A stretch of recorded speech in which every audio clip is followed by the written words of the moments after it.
You're listening to Greater Good Radio Hawaii. Today's guest is Ng Pack, President and CEO of Milici Valenti Ng Pack. What were the differences for you running the business in New York compared to Hawaii? In New York, I had a lot more time to sit in my office and to think about big ideas, about what new ideas I could do for a client, new initiatives, new strategies. In Hawaii, I got here, it was all execution. I'd be pumping out a different ad every week. In New York, I'd work on Whisk laundry detergent, and we'd do 3 or 4 TV commercials annually.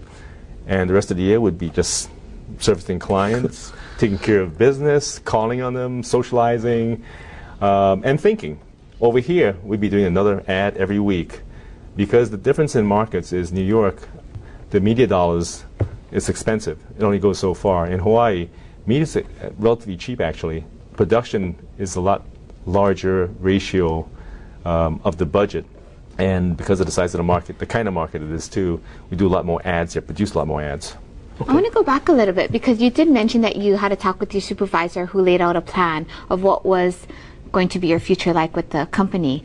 Did your plan carry out as you folks had planned, or was there a right turn and left turn, and did you succeed more than you had thought? Well, yes to all those questions.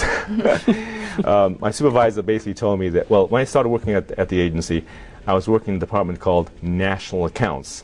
Back in 1980, we handled various national media accounts like General Motors, certain beer accounts that just placed media in Hawaii. There was no production work. There was no creative work. We didn't do commercials. And that to me was not really interesting. So we just coordinated media buys. We placed dollars, additional buys. So I was frustrated that I wasn't doing the things I was used to in terms of developing strategies, understanding consumer needs, and making them believe and helping shape consumer behavior. So my supervisor asked me if I wanted to switch to First Hawaiian Bank, which was doing a lot of creative development. And that's what I wanted to do. So he planned it out for me. How key was that plan, though, do you feel, in your success? Because a lot of the business leaders that we have interviewed, they do talk about always making a plan. You plan to succeed. Was that key for you to getting to where you are today? To be honest, not in a big way. Because I guess I have to say I'm one of those who have been very fortunate in life where things have fallen my way. And my philosophy in life is just do the right thing. That famous tagline.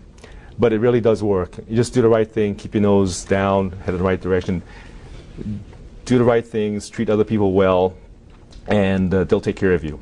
And basically, by doing that, certain things fell into place where luckily I was in the right place at the right time for certain assignments, met certain clients, Walter Dodds being one of them, all along the way, just being in the right place.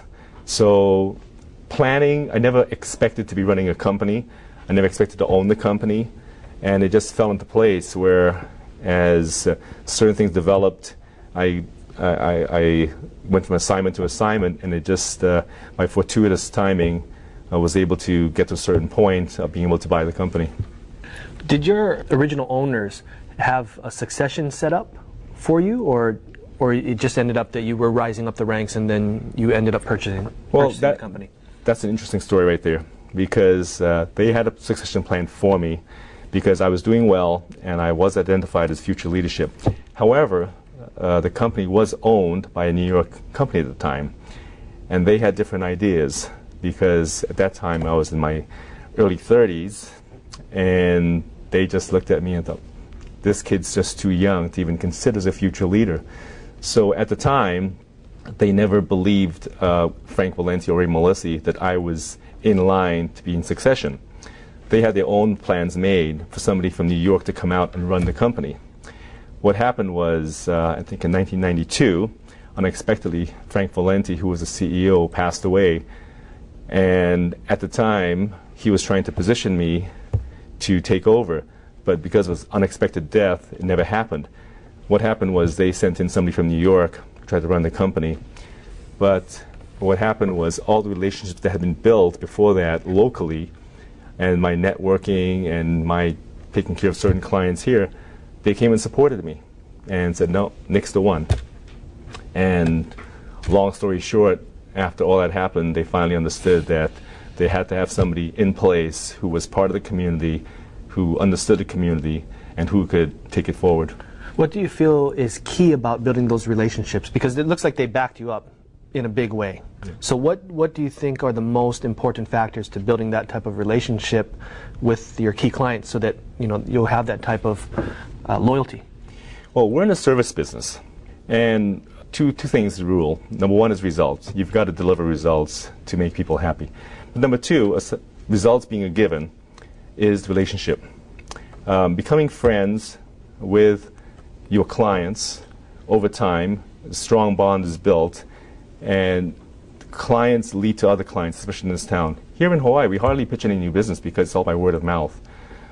So what happened during that era was, that period, was we had people like Walter Dodds who just stepped forward and went to bat for me, and next thing you know, we ran things locally. Thanks for tuning in. Stay tuned for more on Greater Good Radio.